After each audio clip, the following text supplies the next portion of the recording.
Douglas Ross.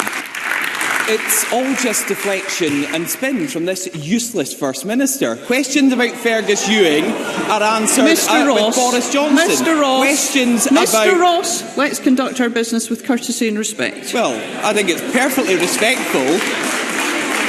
Thank you. I think anyone viewing the 3 attempted answers by the First Minister there will reach the same conclusion as I have. Because questions about Fergus Ewing and an SNP MSP are responded to with answers about Boris Johnson, and then the First Minister stands up to quote the President of NFU Scotland, not realising what he said at the Highland Show this morning and the damning assessment of his government and the SNP Green Coalition government from Martin Kennedy, from Scotland's farmers and crofters. I hope when the First Minister does visit the Highland Show this week, he will listen to Scotland's farming representatives and what they think about his government.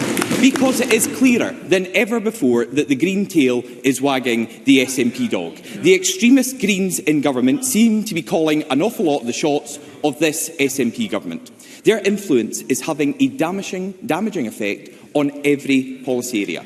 On deposit return scheme, they're risking jobs and businesses. On farming, they're risking rural livelihoods. On gender reform, they're risking women's rights. On fishing, they're risking the very future of this industry. On oil and gas, they're risking Scotland's energy security. The SNP are so out of touch with mainstream Scotland because they are being dragged that way by the Scottish Greens. So just why is Humza Yousaf, in the words of one of his other MSPs, dancing to the tune of an extremist party? First Minister.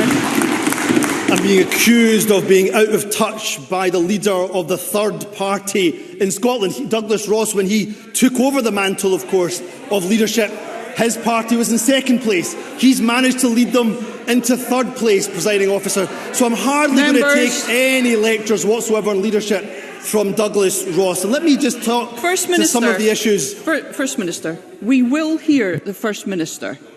Please continue. Let me just talk to some of the issues that Douglas Ross has mentioned. He's mentioned the deposit return scheme. He's mentioned, of course, the Gender Reform Recognition Act. And, of course, on a number of areas, including those two, the Conservatives have done nothing but allow their colleagues in Westminster to undermine this Parliament, undermine devolution, and that is hardly a surprise from the party presiding officer that opposed the creation of the Scottish Parliament in the very first place. And Douglas Ross asks why we're in a cooperation agreement with the Greens. We are in that cooperation agreement because I do think people want different political parties, and yes, the SNP and the Greens do have differences, coming together to work in the national interest. But why else is that cooperation agreement so important? Because the number one issue facing not just Scotland, but the entire planet is the climate emergency that threatens the sustainability of our planet. And time again, presiding officer, when we bring forward action to tackle that climate emergency, where are the Conservatives? They oppose every single measure. And why do they oppose every single measure? Because, frankly, presiding officer, they are morphing into climate change deniers.